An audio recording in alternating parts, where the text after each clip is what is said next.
खूबसूरत होती है, इतनी खूबसूरत तरीके से हम जी सकते हैं, मगर कई बार कई सारे लोग ज़िंदगी में शिकायतें करने में ही बिज़ी रहते हैं, व्यस्त रहते हैं। ऐसा लगता है कि ज़िंदगी तो पूरी बस तकलीफ़ वाली ही है। हमारे आसपास ऐसे कई सारे लोग होते हैं, बस रोतलू जिनको हम कह सकते हैं, जिनको हर चीज़ में प्रॉब्लम होती है। उनकी ज़िंदगी में शिकायतों के सिवा और कुछ नहीं होता। हर वक्त चिड़चिड़े रहते हैं और अपनी ज़िंदगी को कोसते रहते हैं। आज के वीडियो में हम यही देखने वाले हैं कि ज़िंदगी को मज़े से कैसे जिए। हाँ, समस्याएं होती है, मगर उनसे उभर कर भी मज़े कर सकते हैं, हंसी खुशी ज़िंदगी बिता सकते हैं, अपने रिश्ते बहुत मजबूत और आनंददायी बना सकते हैं और अपने रिश्तों में मिठास लाकर अच्छी खासी ज़िंदगी गुजार सकते हैं। A warm welcome to all the viewers of my channel Mind Vista by Sneha Deshpande, जहाँ पर हम बातें करते हैं माइंड यानी कि मन की, ज़िंदगी को बेहतर बनाने की, मोटिवेशन की, प्रोग्रेस की और ऐसी कई सारी बातें जो आपको एक खुशहाल, सक्सेसफुल और कंटेंटेड लाइफ दे सकती है। मैं हूँ स्नेहा देशपांडे, एक क्लिनिकल साइकोलॉजिस्ट और इस क्षेत्र में काफ़ी समय से काम कर रही हूँ। तो अगर आप अपनी ज़िंदगी को बेहतर बनाना चाहते हैं, अपने शरीर के साथ साथ अपने मानसिक स्वास्थ्य का भी ख्याल रखना चाहते हैं, तो ये चैनल ख़ास आपके लिए है। कई बार हमें लगता है कि लाइफ इज़ नॉट फेयर। ऐसा कभी कभार लगना तो स्वाभाविक है। अप्स एंड डाउन्स, उतार चढ़ाव सबकी ज़िंदगी में होते हैं। हर वक्त तो इंसान खुश नहीं होता है, कभी दुखी भी हो जाता है। लेकिन कई लोग ऐसे होते हैं कि जिनको देख के लगता है इनकी लाइफ में कुछ अच्छा है ही नहीं, भले कितना अच्छा हो, उनका फोकस उस एक दुखड़े पे ही रहता है। बचपन में हमारे मोहल्ले में एक चाचा रहते थे, जिनका नाम ही हमने कंप्लेंट बॉक्स रखा था, क्योंकि उनको कुछ भी चीज़ रास ही नहीं आती थी। हर चीज़ में कुछ ना कुछ नुस्ख निकालेंगे। किसी ने खाने पे बुलाया तो उस पे भी उनको प्रॉब्लम होती थी, खाना ही ठीक नहीं था, गलत टाइम पे बुलाया, मुझे जल्दी जल्दी जाना, कोई ना कोई वजह। हर एक ओकेजन में उनको कुछ ना कुछ तो नुक्स निकालने की आदत ही थी। उनको दूर से देख के हम लोग भाग जाते थे, कहीं उन्होंने धर लिया तो अपनी दुखी कहानी सुन के हमारा भी मूड पूरी तरह से खराब कर देते थे। हमारे आसपास ऐसे कई सारे लोग होते हैं जो इस तरीके से दुखी राम रहते हैं। कई बार अनजाने में हम भी ये गलती कर देते हैं, लेकिन कहते हैं ना, खुद की गलती आइडेंटिफाई करना बहुत मुश्किल हो जाता है। हमें लगता है हम इस कैटेगरी में नहीं है, क्योंकि मज़े की बात ये है, हम दूसरों के अवगुण तो 1 मिनट में भांप लेते हैं, लेकिन खुद के बारे में जी नहीं, आंखें बंद कर लेते हैं। इसी बात पर मुझे एक कहानी याद आई है। एक गांव में एक आदमी था जिसको बस पूरा दिन कुछ न कुछ दुखड़ा सुनाने की आदत थी। बीवी भी परेशान, बच्चे परेशान, कभी खाने में आज नमक कम है, कल ज़्यादा है, आज रोटी ठंडी हो गई, कल कड़क हो गई, ये वो। कभी किटकिट किए बिना खाना नहीं खाता था। बच्चों के साथ भी वैसा ही, अभी खेलने क्यों जा रहे हो, अभी ये क्यों कर रहे हो, इतने मार्क्स क्यों आए, क्यों नहीं आए। सारे बस उसको खुश करना बहुत मुश्किल था। उसके रिश्तेदार, अड़ोसी पड़ोसी, सारे लोग बस उससे परेशान थे कि बाबा ये इतना नेगेटिव बंदा है, हमारा भी मूड पूरा ख़राब कर देता है, इससे तो बात करना ही बेकार है। तो हुआ यूं कि उसी गांव में एक दिन एक बड़ा विद्वान आदमी आया, जो कि बड़ा खुशहाल था, एकदम हंसी खुशी सबसे बात कर लेता। बहुत लोग उसको मानने लगे। तभी एक आदमी ने उससे कहा, हमारे गांव में एक ऐसा नेगेटिविटी से भरा हुआ आदमी है, एक दुखी राम है, अगर आप सच में विद्वान हो तो उसकी ये आदत आप सुधार के दिखाओ। उस विद्वान आदमी ने वो चैलेंज इजीली एक्सेप्ट किया और वो गया इस दुखी राम से मिलने।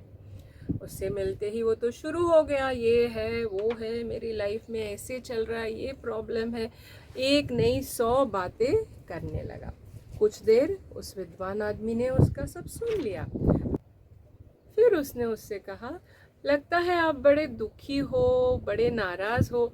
आपका मूड ठीक करने के लिए मैं आपको एक चुटकुला सुनाता हूँ। उसने कुछ चुटकुला सुनाया। वो दुखी राम पहली बार शायद खिलखिला के हंसा, बहुत पेट दर पकड़ पकड़ के हंसा। जैसे ही वो रुका, उस विद्वान ने फिर से वही चुटकुला दोहराया। अब की बारी भी वो थोड़ा बहुत हंसा। ऐसे करते करते करते 8-10 बार उसने वही चुटकुला सुनाया। अब दुखी राम बड़ा परेशान हो गया। उसने कहा, एक ही चुटकुले पे कितनी बार हंसूंगा, अब मुझे हंसी भी नहीं आ रही है। तब विद्वान ने कहा, अरे भाई, एक चुटकुले पर बार बार सुनने के बाद तुम हंस नहीं सकते, तो एक ही रोना तुम जो रोते रहते हो, तो क्या अपेक्षा करते हो लोग तुमको सहानुभूति दे। दुखी राम को अपनी गलती का एहसास हो गया कि इसीलिए शायद लोग मुझसे दूर भागते हैं, मेरे कोई दोस्त नहीं है, मेरी बीवी भी मुझसे ज़्यादा बात नहीं करती है, बच्चे भी दूर रहते हैं। और इस तरह उसे अपनी गलती का एहसास हो गया। ये नहीं कि वो एक ही रात में सुधर गया, मगर उसको ये एहसास हुआ कि मैं कितना नेगेटिव हूँ, मेरी सोच कितनी नेगेटिव है, मैं कितनी सारी शिकायतें करते रहता हूँ।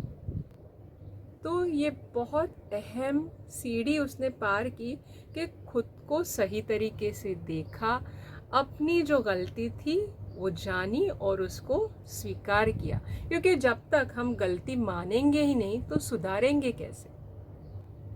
हम भी अगर अपनी शिकायतों को एक बार परखें, पहले तो ये स्वीकार करें कि हाँ, मुझ में ये आदत है कि मैं हर वक्त शिकायत करते रहता हूँ, उसे ठीक से परखें, क्या हकीकत में वो शिकायत है। तो पहले तो ये देखें क्या सचमुच कुछ प्रॉब्लम है, कुछ शिकायत जो हम कर रहे हैं उसमें कुछ तथ्य है। और अगर प्रॉब्लम है तो प्रॉब्लम के बारे में डिस्कस करने से उस पर फोकस करने की जगह बेहतर होगा कि हम उसके सॉल्यूशन पर फोकस करें। जैसे मेरा बेटा जब भी स्कूल जाता था तो वो स्कूल की लेन में, वहाँ पे 3 स्कूल्स हैं पास पास में, तो हमेशा स्कूल के वक्त वहाँ इतनी ट्रैफिक, आपको वहाँ से निकल के जाने में काफ़ी टाइम लगता है। तभी ये डिस्कस हो रहा था, हर कोई यही बोल रहा था कितनी प्रॉब्लम है, कितनी ट्रैफिक है, रोज़ लेट हो जाता है, यहाँ पर हमको घर से जल्दी आना पड़ता है, ये वो। लेकिन एक मीटिंग में, जो पेरेंट्स की मीटिंग होती है, एक बंदा बड़ा अच्छा था, उसने कहा इसका सॉल्यूशन निकालने की कोशिश करते हैं। और तभी हमने एक टर्न लगाई कि रोज़ वहाँ पे वो चौक में कोई खड़ा रहेगा जो कि ट्रैफिक को गाइड करेगा, जिससे कि ट्रैफिक की समस्या हल हो गई। तो इसलिए हम सॉल्यूशन ओरिएंटेड हो बजाय के प्रॉब्लम ओरिएंटेड।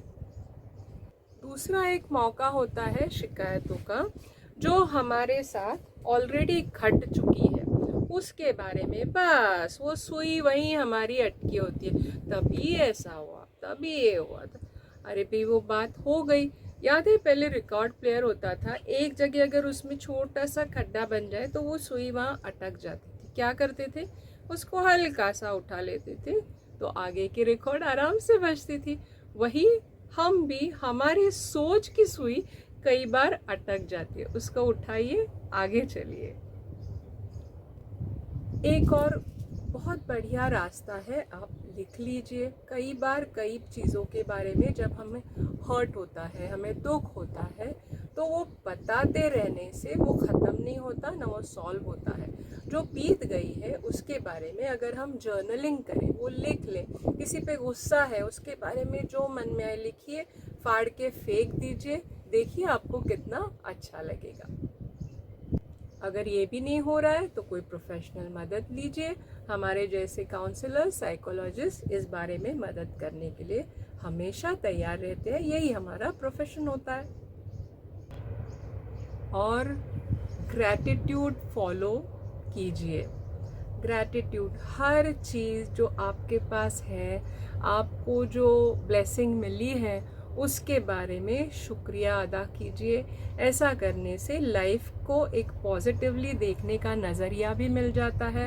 एक कंटेंटेड फीलिंग आती है कि हमारे पास सच में कितनी सारी चीज़ें हैं जिनके लिए हम ग्रेटफुल हो सकते हैं। एक पॉजिटिव अप्रोच के साथ साथ इंसान ग्राउंडेड भी रहता है। ग्रैटिट्यूड फॉलो करने का एक और फ़ायदा है कि हर एक छोटी बड़ी चीज़ की हम कदर करना शुरू कर देते हैं। वो रियलाइजेशन आती है जिससे ज़िंदगी बड़ी हसीन लगती है, बड़ी कंटेंटेड लगती है, एक सेटिस्फैक्शन मिलता है और धीरे धीरे धीरे कंप्लेंट से कॉम्प्लीमेंट तक हम सफ़र कर पाते हैं। दिन भर हम कितने सारे लोगों से मिलते हैं, कितने लोग हमारे लिए क्या क्या करते हैं, क्या हम उन्हें हर वक्त थैंक यू बोलते हैं? बोला कीजिए, देखिए कितना उनको भी अच्छा लगेगा, आपको भी अच्छा लगेगा। जैसे सुबह उठते ही आपको चाय मिल रही है, नाश्ता मिल रहा है, उसके लिए थैंक यू तो बोल दीजिए। इससे आपके संबंध भी बहुत अच्छे हो जाएंगे और जिसे आप थैंक यू कहते हैं वो और प्यार से आपके लिए और भी कुछ कर सकता है। उसे भी तो एक मोटिवेशन चाहिए। हमारे घर के लोगों को कई बार हम बहुत ग्रांटेड ले लेते हैं। आपकी माँ, आपका पार्टनर आपके लिए कुछ बना के दे रहा है, आपका ख्याल रख रहा है, क्या कभी उसको आपने थैंक यू बोला? लिफ्ट में हम चले जाते हैं, वो बेचारा लिफ्टमैन वहाँ दिन भर रहता है, क्या उसको अगर थैंक यू बोल देंगे उसको कितना अच्छा लगेगा? कभी उसको गुड मॉर्निंग बोलिए, निकलते वक्त उसको थैंक यू बोलिए, देखिए उसका आपकी तरफ रवैया कितना चेंज होगा। इसी बात पे मुझे एक बड़ी इंटरेस्टिंग कहानी याद आ गई, आपके साथ शेयर करना चाहूँगी। एक फैक्ट्री में एक वर्कर था जो उस फैक्ट्री का जो गेट था वहाँ के वॉचमैन को हमेशा अंदर जाते वक्त गुड मॉर्निंग कहता था, निकलते वक्त जाते वक्त टाटा बाय बाय करके ही जाता था। एक दिन यूं हुआ, शिफ्ट ख़त्म हो गई, कंपनी बंद हो गई, सब लोग निकल गए।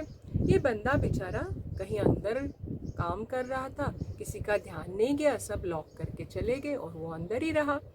काफ़ी टाइम हुआ, लेकिन वो जो वॉचमैन था जिसको वो बाय कह के जाता था, उसको ये रियलाइज़ हुआ उस बंदे ने सुबह तो मुझे गुड मॉर्निंग किया था, जाते वक्त मुझे बाय नहीं कहा, मतलब वो कहीं अंदर ही है। वो दौड़ के गया, सब खोल के उसने ढूंढा तो बहुत अंदर वाले एक डिपार्टमेंट में ये आदमी था। तो इस तरीके से उसने उसको वहाँ से बाहर निकाला, उसकी जान बचा ली। तो ये छोटी छोटी डीड्स है ना, ये पता नहीं आपको क्या दे जाए। कहते हैं ना, small things make big difference. इसी बात पर गालिब का एक शेर पेश है, रिश्तों को वक्त दो, रिश्तों को वक्त दो, ताजमहल दुनिया ने देखा है, मुमताज ने नहीं। किसी के अपनी ज़िंदगी से निकल जाने के बाद उसकी अच्छाइयों को याद करने से बेहतर है जब उसके साथ हो तभी उसकी कद्र करो, उसको प्यार दो, उसको थोड़ा सा थैंक यू कहने की कोशिश करो, उसको कॉम्प्लीमेंट दो। सो कंप्लेंट से कॉम्प्लीमेंट का ये सफ़र आपकी लाइफ ज़रूर बहुत हसीन बना देगा। आपको हमारी ये वीडियो कैसी लगी हमें कमेंट करके ज़रूर बताइए। आपने कौन कौन सी चीज़ों में कॉम्प्लीमेंट करना शुरू कर दिया है ये भी बताइए। साथ ही ये बता दीजिए आप ये वीडियो किस सिटी से, किस देश से देख रहे हैं। मैं आती रहूँगी ऐसे ही इंटरेस्टिंग और इन्फॉर्मेटिव वीडियोस लेकर। तब तक के लिए खुश रहिए, स्वस्थ